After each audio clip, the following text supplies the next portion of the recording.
Sveiki atvykę į įdomios dokumentikos YouTube kanalą. Šiandien aplankysime vieną iš Kauno miesto pasididžiavimų – Veršvų piliakalnį. Tai ne tik įspūdingas gamtos darinys, bet ir gyvas istorijos liudininkas, menantis senąsias baltų gentis ir jų kovas už laisvę. Tad kviečiu pasinerti jo istoriją ir pabandyti kartu su mumis atskleisti jo paslaptis.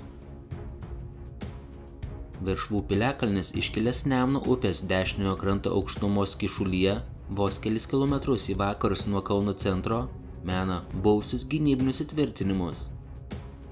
Nors šiandieną piliakalnis apaugęs medžiais ir krūmais, jo kontūrai vis dar aiškiai išryškėja, liudydami apie kadaise buvusią didybę.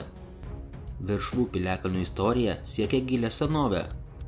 Archeologiniai tyrimai rodo, kad žmonės čia gyveno jau nuo akmens amžiaus. Tačiau didžiausią reikšmę piliakalnis įgijo ankstyvojo ir vėlyvojo geležies amžiais bei ankstyvuoju viduramžių laikotarpiais, nuo 1 tūkstantmečio prieš Kristų pabaigos iki 14–15 amžiaus. Manoma, kad Veršvų piliakalnis buvo vienas iš svarbiausių gentinės bendruomenės centrų. Jo strateginė padėtis netoli Nemuno tuometinio prekybos kelio darė jį patraukliu apgyvendinimui. Piliakalnyje galėjo stovėti medinė pilis, kuri tarnavo kaip prieglobstis ir gynybinis punktas nuo priešų antpuolių. Nors tikslių istorinių duomenų apie Veršvų piliakalnį nėra tiek daug, kiek norėtųsi, manoma, kad jis buvo svarbus Kauno apylinkių gynybos sistemos elementas. Ypač reikšmingas jo vaidmuo galėjo būti kovose su kryžiuočių ordinu. Kryžiuočiai 13–14 amžiuose intensyviai puldinėjo Lietuvą, dažnai naudodavosi vandens keliais. Veršvų piliakalnis kartu su už kelių kilometrų esančiu Marvelės piliakalniu galėjo būti vieni iš pirmųjų gynybinių punktų, su kuriuo susidurdavo į Kauną atplaukiantys užpuolikai. Marvelės piliakalnis turi turtingą ir ilgą istoriją. Jis datuojamas 1 tūkstantmečio, 2 tūkstantmečio pradžia, remiantis žiedadulkių tyrimų metodu. Tai rodo, kad jis buvo naudojamas jau gilioje senovėje. Duobėse ant pylimo rasta pridegusio molio tinko trupinių, o tai leidžia manyti, kad gilioje praeityje ant piliakalnio būta gynybinių įtvirtinimų. Tai rodo, kad piliakalnis atliko gynybinę funkciją. Šiaurinėje piliakalnio papėdėje, Nemuno slėnyje, buvo apie 1 hektaro dydžio papėdės gyvenvietė, kuri dėja buvo sunaikinta apie 1986 metus, tiesiant Kauno vakarinį lankstą. Maždaug už 1 kilometro į rytus nuo piliakalnio yra 2–13 amžiaus Marvelės kapinynas.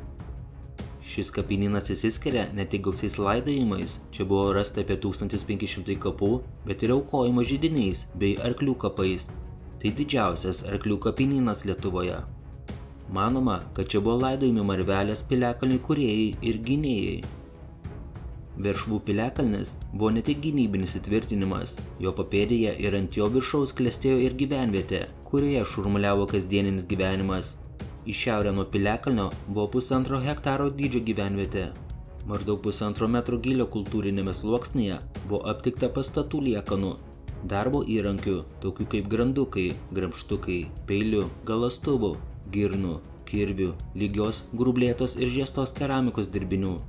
Deja, ši gyvenvietė taipogi buvo sunaikinta tiesiant Kauno vakarinį aplinkelį. Archeologiniai tyrimai atskleidžia, kad žmonės čia gyveno nuo 3–5 amžiaus ir atrodo, apgyvendinimas tęsiasi iki pat 14 amžiaus. Tai reiškia, kad per šimtmečius čia keitėsi kartos, vystėsi amatai, formavosi bendruomenės. Kaip jie gyveno, galime tik įsivaizduoti, bet archeologiniai radiniai suteikia mums užuominų. Manoma, kad ant piliakalnio viršaus, kuris buvo aukščiausia ir saugiausia vieta, stovėjo medinė pilis ar tvirtovės pastatai, kuriuose galėjo gyventi vadas, jo šeima ir kariai. Piliakalnio papėdėje, arčiau upės, plėtėsi atvira gyvenvietė, kurioje glaudėsi paprasti gyventojai. Jų namai greičiausiai buvo statomi iš medžio ir molio su šiaudiniais stogais, pritaikyti prie vietinių sąlygų ir prieinamų medžiagų. Kasdieninis gyvenimas čia buvo neatsiejamas nuo žemės ūkio, sėjos, derliaus nuėmimo. Žmonės vertėsi gyvulininkystę, augino javus, rinko uogas ir grybus aplinkiniuose miškuose. Nemunas teikė ne tik gynybinius privalumus, bet ir žuvį, kuri papildė mitybą. Be to, archeologiniai radiniai rodo, kad čia klestėjo ir amatai – keramika, metalo apdirbimas, audimas. Piliakalnio bendruomenė buvo savarankiška, bet kartu ir aktyviai prekiavo su kaimyninėmis gentimis, mainydamėsi pertekliniais produktais ir įsigydami retesnių medžiagų. Gyvenimo ritmas matyt buvo lėtas, priklausomas nuo gamtos ciklų, tačiau kupinas sunkaus darbo ir nuolatinės kovos už išlikimą. Vos už 500 metrų nuo Veršvų piliakalnio 20 amžiaus pradžioje buvo aptiktas ir ištirtas unikalus archeologinis paminklas senovinis kapinynas. Šis kapinynas, datuojamas 2–12 amžiumi, tapo neįkainuojamu informacijos šaltiniu apie to meto žmonių laidimo papročius, tikėjimus ir materialinę kultūrą. Kapinyne buvo rasti sudegintų ir nedegintų mirusiųjų palaikai, kas rodo, kad čia egzistavo dvi laidojimo praktikos. Tai gali atspindėti skirtingų genčių papročius, socialinę diferenciaciją ar tiesiog laidimo tradicijų kaitą per šimtmečius. Ypatingą vertę turi laidimo įkapės, rastas greta palaikų. Žalvariniai papuošalai, žiedai, apyrankės, sagės, taip pat geležiniai kirviai ir ietigaliai. Šie daiktai ne tik leidžia mums įsivaizduoti to meto žmonių išvaizdą ir apsirengimą, bet ir papasakoja apie jų socialinę padėtį, turtingumą ir netgi profesijas. Papuošalai rodo estetinį skonį ir amatininkų meistriškumą. O ginklai liudija apie karingą gyvenimo būdą ir nuolatinį pasiruošimą gynybai.